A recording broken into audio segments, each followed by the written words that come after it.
Hello guys, आज के इस पिता पहचान क्लासेस में मैं लेके आई हूँ भाग 2 क्लास 12 CBSE NCERT गद्य खंड में पाठ 13 धर्मवीर भारती जी की काले मेघा पानी दे।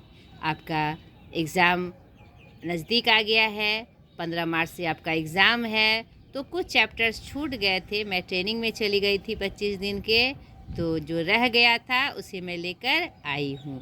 तो यह जो काले मेघा पानी दे है, उनके बचपन के गांव का एक संस्मरण है, जिसमें एक बहुत ही मुख्य बिंदु हमारे सामने आएगी।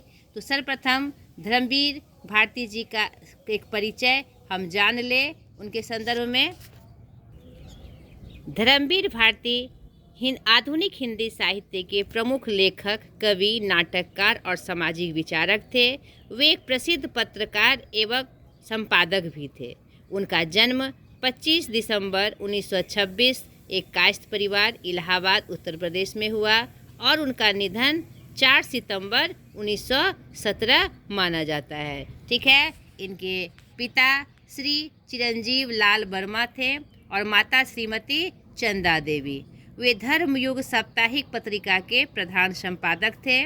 उनकी प्रमुख रचनाओं में गुनाहों का देवता, सूरज का सातवां घोड़ा, अंधा युग आदि है। गुनाहों का देवता उनका क्लासिक उपन्यास है। सूरज का सातवां घोड़ा पर श्याम बेनेगल ने फिल्म बनाई थी, जिसे 1992 में राष्ट्रीय पुरस्कार प्राप्त हुआ था। उन्हें 1972 में पद्मश्री से सम्मानित किया गया। इसके अलावा देखिए, आपकी पाठ्य पुस्तक में भी उनका परिचय यहाँ पर प्रकाशित है, तो उसे भी आप देख लीजिएगा। उनके पद्मश्री व्यास सम्मान एवं साहित्य के कई अन्य पुरस्कार प्राप्त हुए। उनका निधन 4 सितंबर 1997, यहाँ मैंने 17 लिख दिया था, इसे ठीक कर लीजिएगा। 4 सितंबर 1997, ठीक है। तो पाठ्य पुस्तक में दी हुई जो उनकी का परिचय है, उसे भी आप एक बार ज़रूर देख लीजिएगा। डिटेल से उनका पूरा परिचय है, उसे एक बार आप सरसरी निगाह से ज़रूर पढ़ लीजिएगा। ठीक है। यहाँ पर काले मेघा पानी दे, ये पाठ की चर्चा मैं आपसे करूँ और फिर हम प्रश्न अभ्यास को भी देखेंगे। तो यह काले मेघा पानी दे, नाम से आपको लग रहा होगा कि यह कोई कहानी है। नहीं, लेकिन उनके गांव का एक संस्मरण है जो उन्होंने बचपन से देखा था, और उसी बिंदु को आज के संदर्भ में वह यहाँ प्रमाणित कर रहे हैं कि उतने कष्ट में, इसमें जो प्रसंग है कि पानी की जब बहुत दिक्कत आती थी और आषाढ़ महीने मतलब बीतने के बाद भी जब बरसात नहीं होती थी, जब गांवों में पानी की बहुत असुविधा होती थी, पानी के लिए लोग तरसते थे और संग्रह करके बाल्टी में या उनके पास जो भी उपलब्ध सामान था, हंडी में उसमें पानी रखा करते थे, स्टोर करके रखा करते थे। लेकिन उसमें एक परंपरा थी, एक दल था जिसे क्या कहा जाता था, इसमें आप देखिएगा कि मेढक मंडली या इंद्र सेना। इंद्र सेना मतलब राजा इंद्र, जो क्या कहते हैं बरसात के देवताओं के देवता हैं, मतलब किस उनके मुखिया हैं, और बरसात के लिए कहा जाता है कि इंद्रदेव को ही माना जाता है कि वो बरसात के देवता हैं, पानी उन्हीं के द्वारा बरसाया जाता है। तो उन्हें इंद्र सेना और मेढक सेना मंडली का नाम दिया गया था। उसमें कुछ बच्चे थे, 13 से 18 साल के बच्चे थे, जो लोट कर क्या कहते हैं घर घर में जाकर मिट्टी में लोट कर पानी मांगते थे। ऐसी कथा थी या ऐसा प्रचलन में था कि उनके ऊपर पानी देने से इंद्रदेव प्रसन्न होते हैं और फिर पानी बरसाते हैं।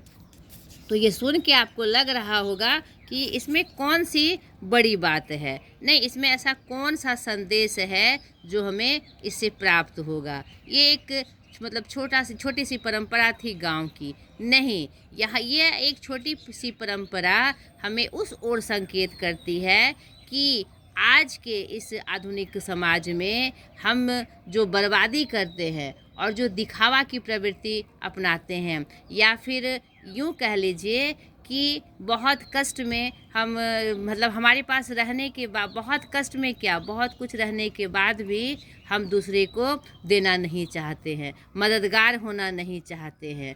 यहाँ पर हमें यह सीख मिलती है कि उस समय जहाँ पानी की उपलब्धता का कोई साधन नहीं था और बहुत दिक्कत थी, लेकिन उस समय भी क्या कहते हैं अपने घर में जमा किए हुए अंश से भर भर बाल्टी पानी गिराना, चाहे वह आप उसे अंधविश्वास कह लीजिए, चाहे वह आस्था कह लीजिए, तो उन पे गिराना जो कि यह प्रतीत होता था कि मिट्टी में वह पानी सन के मिल के वह बर्बाद हो जाता था, जिसके लिए वह दूर दूर से पानी लाते थे। बहुत मुश्किल थी, लेकिन एक आस्था थी, ऐसा करने से इंद्रदेव पानी बरसाते हैं। तो उसी संदर्भ में लेखक ने यहाँ ध्यान आकर्षित किया है कि अगर किसी चीज़ से किसी का भला होता है तो उसको करने के लिए हमेशा आगे आना चाहिए, तभी एक सशक्त समाज का निर्माण हो सकता है। यहाँ पर ये जो परंपरा लोग चलाते थे सिर्फ एक के लिए नहीं, पूरे गांव के लिए, कि पूरे गांव में पानी मिले, पूरी बरसात हो, हरियाली आए और घर घर में खुशहाली आए। यहाँ पर यह जो इनका संस्मरण है उसी संदर्भ में है कि आस्था के वशीभूत होकर या फिर मानवता के वशीभूत होकर, परोपकार के वशीभूत होकर इन परंपराओं को वह तब निभाते थे जब पानी की बहुत ज़्यादा किल्लत थी। और पानी एक ऐसा चीज़ है जिसके अभाव में हम कुछ भी नहीं कर सकते। हम 1-2 दिन तक बिना खाए रह सकते हैं, लेकिन अगर पानी हमें प्राप्त ना हो तो हमारी मरणासन सी स्थिति आ जाती है। इस छोटे से संस्मरण ने धर्मवीर भारती जी ने एक बहुत ही अनोखा संकेत हमें दिया है कि हमें छोटी छोटी बातों का ख्याल रखते हुए मानवता के हित के लिए, समाज के हित के लिए परोपकारी होना चाहिए और सिर्फ अपनी बातें नहीं सोचनी चाहिए। अगर हमारे पास उपलब्ध है, साधन है, तो हम एक दूसरे का मदद ज़रूर करें और हमेशा अपने विकास के लिए नहीं, परिवार का विकास तो सभी करते ही हैं, साथ ही साथ हमें समाज, गांव और देश के विकास के लिए एक दृढ़ संकल्प लेकर काम करना चाहिए, चाहे जिससे समाज का कल्याण हो वास्तविक रूप में।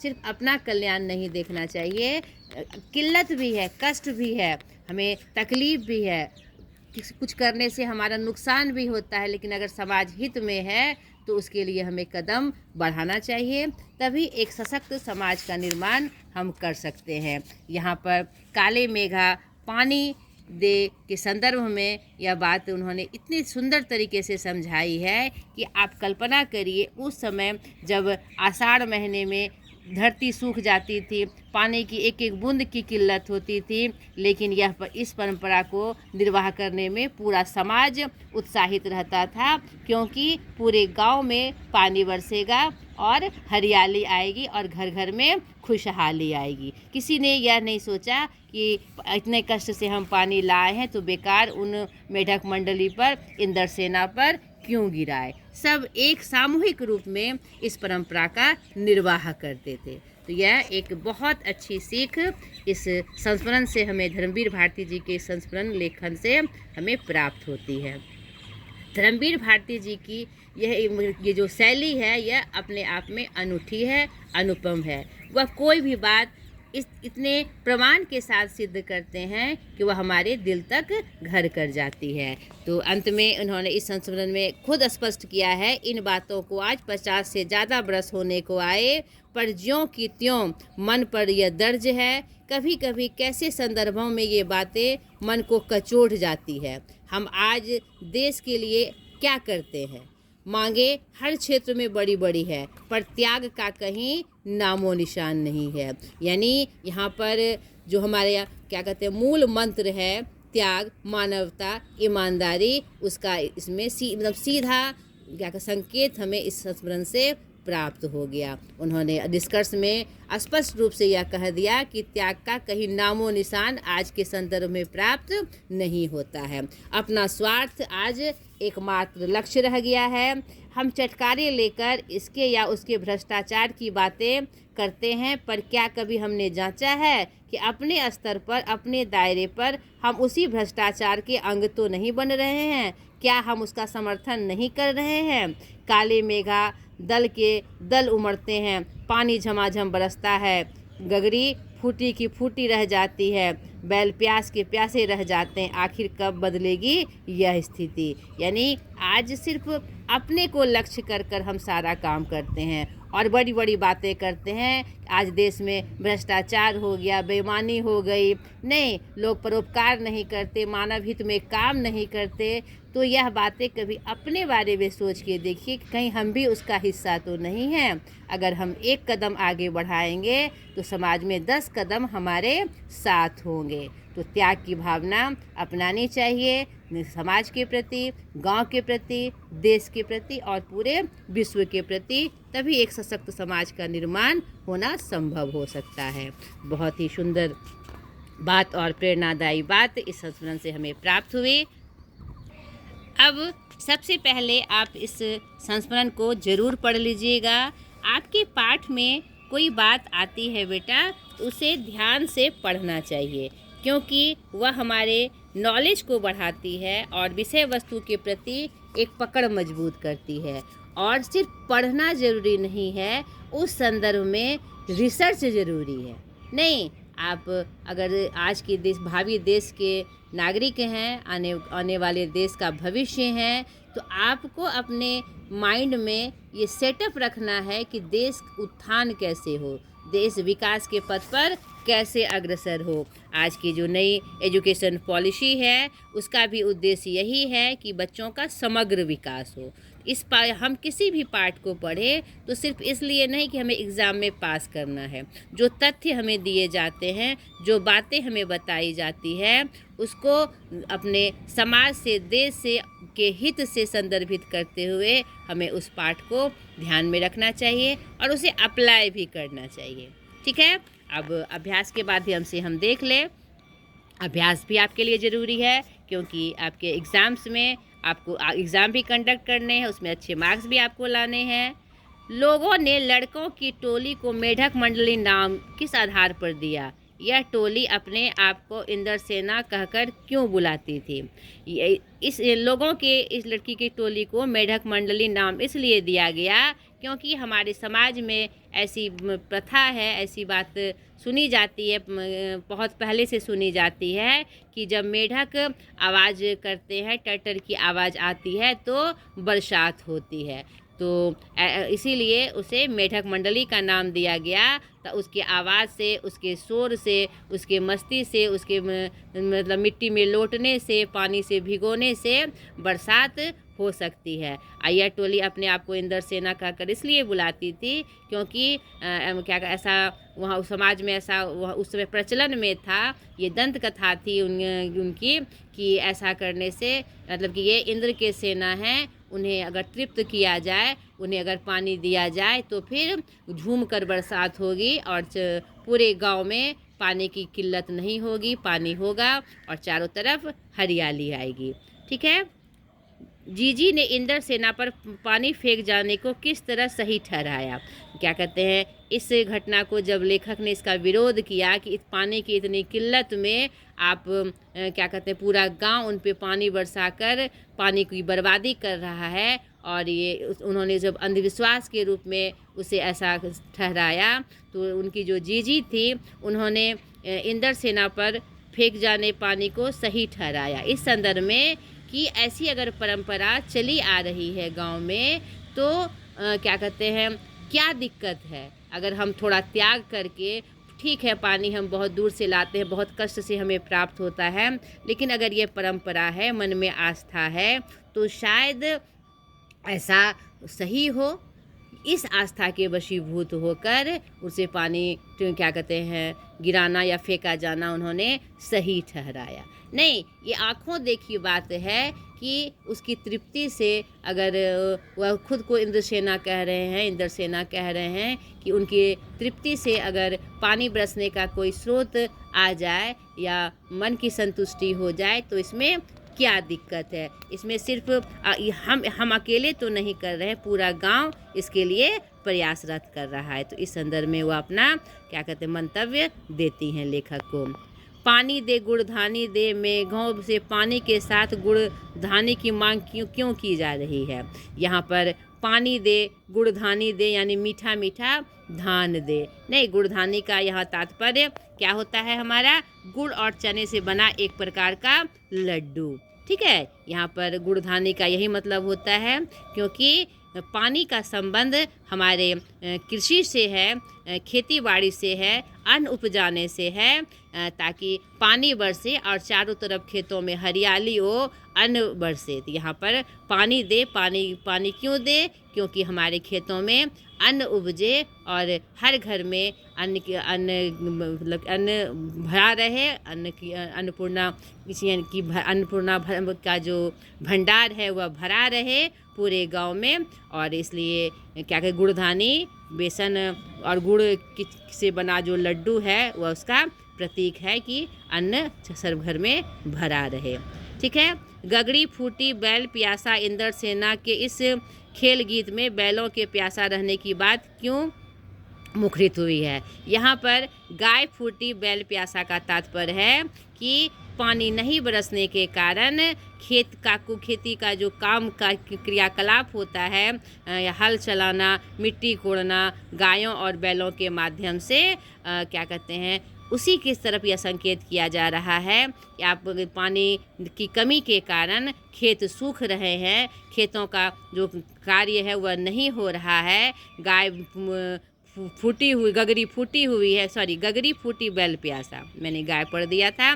गगड़ी फूटी हुई है, वहाँ मतलब खाली पड़ी हुई है, और बैल प्यासा है, यानी कि हर तरह से पानी की कमी हो रही है। खेती बाड़ी का भी काम नहीं हो रहा है, जो गांव का एक प्रमुख काम था, व्यवसाय था, धंधा था, वो सब बंद पड़े हैं। इसीलिए उनके खेल गीत में गगड़ी फूटी बैल प्यासा इंद्र सेना का गीत की प्रमुख बात थी।